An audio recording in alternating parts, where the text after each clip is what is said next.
চীন জাপানে করোনার মতো নতুন ভাইরাস মহামারীর শঙ্কা। এতদিন চুপ ছিলাম আর সহ্য করব না, বলছেন আরাফাত। জানাবো খালেদা জিয়ার গাড়িবহরে হামলা, ছাত্রলীগ নেতা গ্রেপ্তার। এদিকে শেখ হাসিনাকে ফেরতের প্রশ্নে এখনো নিরুত্তর ভারত। আজহারীর মাহফিলে পদদলিত হয়ে আহত 5। এবং সর্বশেষ জানাবো ইসলামী দলগুলোকে ঐক্যবদ্ধ থাকার আহ্বান আহমদুল্লাহর। শুনছিলেন সংবাদ শিরোনাম, এবারে বিস্তারিত।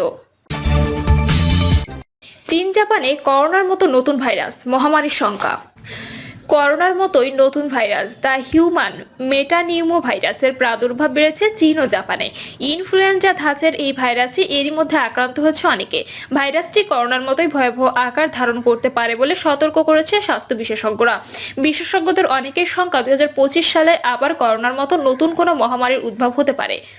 যদিও কোন রোগটি মহামারী আকার ধারণ করবে সে বিষয়ে স্পষ্ট কোনো বার্তা এখনই দেওয়া সম্ভব নয়, তবে এইচএমভির প্রাদুর্ভাব বাড়াচ্ছে তাদের। প্রায় 2 দশক আগে প্রথমবারের মতো এইচএমপিভি ভাইরাস উপস্থিতি জানান দিলেও এখনো পর্যন্ত এই টিকা আবিষ্কার হয়নি।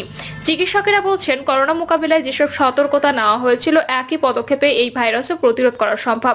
টানা 20 সেকেন্ড ধরে সাবান ও পানি দিয়ে হাত ধোয়া, অপরিষ্কার হাতে নাক মুখ স্পর্শ না করা এবং আক্রান্ত ব্যক্তিদের থেকে নিরাপদ দূরত্ব বজায় রাখার মধ্য দিয়ে এইচএমপিভি থেকে নিরাপদ থাকার পরামর্শ দিয়েছেন চিকিৎসকেরা।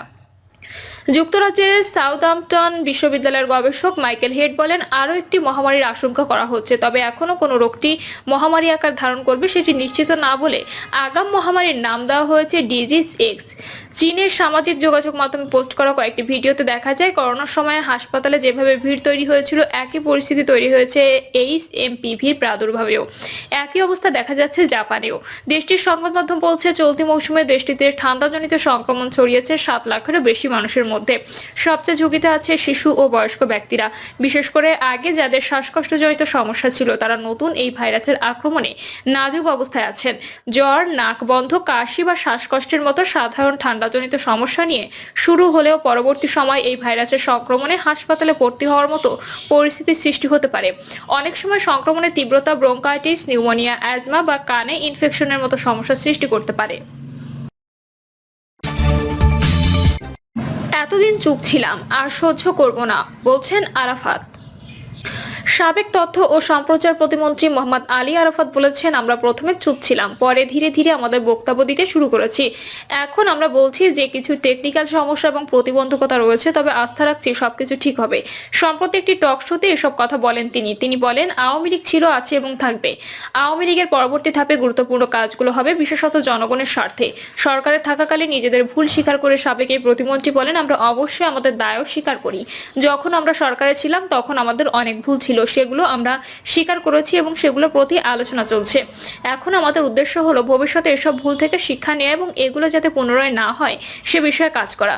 ছাত্র আন্দোলন চলাকালীন ছাত্রদের উপর গুলি চালানোর বিষয়ে মোহাম্মদ আরাফাত বলেন, আমরা যখন বলেছিলাম জনগণের উপর গুলি চালানো যাবে না তখন এই অবস্থা বজায় রেখেছি। আমরা কখনোই গুলি চালানোর পক্ষে ছিলাম না, বরং শান্তিপূর্ণ সমাধান খুঁজতে চেয়েছিলাম। তিনি বলেন, আমাদের অবস্থান থেকে আমরা বিচার চাই, যাতে সঠিক অপরাধীদের শাস্তি দেওয়া হয়। তদন্ত ও বিচার প্রক্রিয়ার জন্য আমরা আন্তর্জাতিক সংস্থাগুলোকে আহ্বান জানিয়েছিলাম।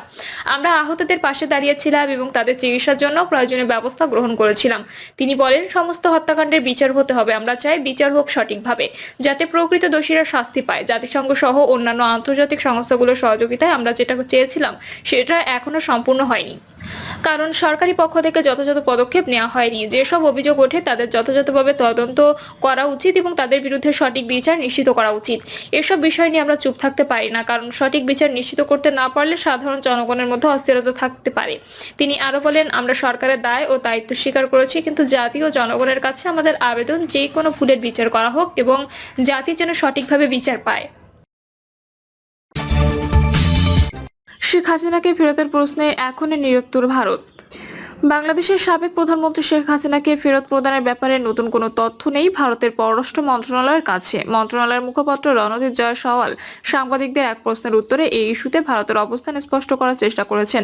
শেখ হাসিনাকে ফেরত প্রদানের ব্যাপারে ভারত কি সিদ্ধান্ত নিয়েছে? সাংবাদিকদের এমন প্রশ্নের উত্তরে জয়সওয়াল বলেন, আমরা এর আগে বলেছিলাম যে বাংলাদেশের সরকার শেখ হাসিনাকে ফেরত দানের জন্য আমাদেরকে চিঠি দিয়েছে এবং আমরা সেই চিঠি গ্রহণ করেছি। এই ইস্যুতে এর বেশি আর কিছু আমার বলার নেই। শিক্ষার্থী জনতার অভ্যুত্থানের মুখে টিকতে না পেরে 2024 সালের 5ই আগস্ট দেশ ছেড়ে ভারতে পলায়ন করেন 77 বছর বয়সী শেখ হাসিনা। বর্তমানে তিনি দিল্লির একটি সুরক্ষিত এলাকায় রয়েছেন বলে জানা গেছে। শেখ হাসিনার পলায়নের মাধ্যমে পতন ঘটে তার নেতৃত্বাধীন সরকারের এবং নোবেলজয়ী অর্থনীতিবিদ ডক্টর মোহাম্মদ ইউনূসকে প্রধান করে নতুন একটি অন্তর্বর্তী সরকার গঠিত হয়। শিক্ষার্থী জনতার আন্দোলন দমনে আগ্নেয়াস্ত্রের ব্যবহার ও হত্যার অভিযোগে ইতিমধ্যে শেখ হাসিনার বিরুদ্ধে গ্রেপ্তারি পরোয়ানা জারি করেছে বাংলাদেশের আন্তর্জাতিক অপরাধ ট্রাইব্যুনাল। তাকে ফেরত দেওয়ার আহ্বান জানিয়ে গত 23 ডিসেম্বর ভারতের কেন্দ্রীয় সরকারকে চিঠি দেয় বাংলাদেশের পররাষ্ট্র মন্ত্রণালয়। সেই চিঠির প্রাপ্তি স্বীকারও সে সময় করেছিলেন ভারতের পররাষ্ট্র মন্ত্রণালয়। এদিকে গত 26 নভেম্বর রাষ্ট্রদ্রোহিতার অভিযোগে গ্রেপ্তার হন সম্মিলিত সনাতন জাগরণ মঞ্চের মুখপাত্র এবং চট্টগ্রামের পুন্ডিরক ধামের অধ্যক্ষ চিন্ময় কৃষ্ণ দাস। আদালত তার জামিনের আবেদন নাকচ করে দেওয়ায় গ্রেপ্তারের পর থেকেই কারাগারে আছেন তিনি। সর্বশেষ 2রা জানুয়ারি তার জামিনের আবেদন নাকচ করেছেন আদালত। এর আগে ভারতের কেন্দ্রীয় সরকার চিন্ময় কৃষ্ণ দাসকে মুক্তি দিতে বাংলাদেশের অন্তর্বর্তী সরকারকে অনুরোধ করেছিল। ফের অনুরোধ জানানো হবে কিনা? সাংবাদিকদের এই প্রশ্নের জবাবে জয়সওয়াল বলেন, আমরা আশা করি যে যারা বাংলাদেশে গ্রেপ্তার হয়েছেন তারা সবাই ন্যায় বিচার পাবেন। আমাদের আবেদন এটুকুই। খালেদা জিয়ার গাড়িবহরে হামলা, ছাত্রলীগ নেতা গ্রেপ্তার। সাবেক প্রধানমন্ত্রী বেগম খালেদা জিয়ার গাড়িবহরে হামলার সঙ্গে জড়িত ছাত্রলীগের এক নেতাকে গ্রেপ্তার করেছে ঢাকা মেট্রোপলিটন পুলিশের তেজগাঁও থানা। গ্রেপ্তার ওই ব্যক্তির নাম Mohammad Abul Hasan. DMP media and public relations বিভাগের উপকমিশনার মোহাম্মদ তালেবুর রহমান জানান, 2015 সালের 20 এপ্রিল ঢাকা উত্তর সিটি কর্পোরেশনের মেয়র পদে কারওয়ান বাজারে নির্বাচনী প্রচারণা চলছিল। সেই নির্বাচনী প্রচারণায় বিএনপি মনোনীত প্রার্থী তাবিথ আওয়ালের পক্ষে অংশ নেন বেগম খালেদা জিয়া। সেই প্রচারণার গাড়িবহরে হামলার ঘটনায় গত বছরের 22 আগস্ট তেজগাঁও থানা দায়ের করা মামলার এজাহারভুক্ত আসামি ছিলেন আবুল হাসান।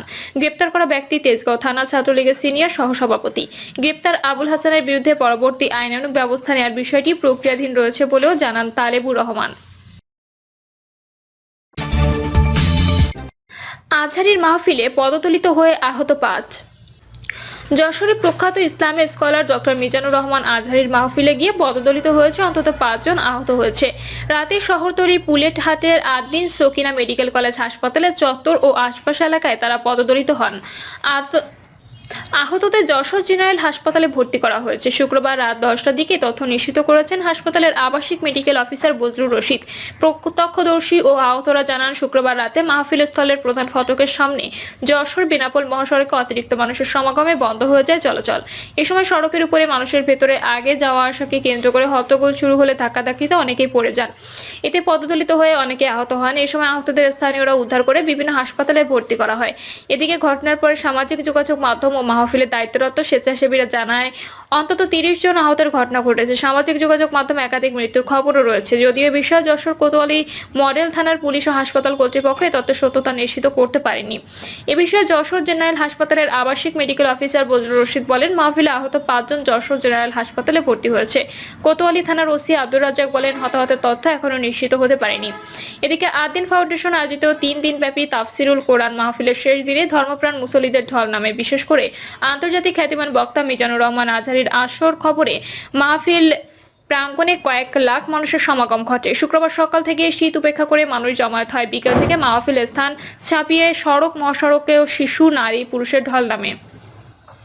সকাল থেকে বিভিন্ন প্রান্ত থেকে মানুষ আসা শুরু করে। দুপুরের পর সড়কে যানজট দেখা দেয়, এজন্য অনেকেই পায়ে হেঁটে গন্তব্যে পৌঁছায়।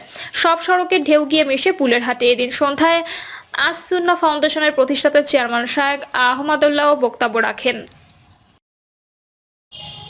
প্রিয় দর্শক, এই ছিল এখনকার সর্বশেষ সংবাদ। আপডেট সব সংবাদ পেতে চ্যানেলটি সাবস্ক্রাইব করে বেল আইকনটি ক্লিক করে রাখুন।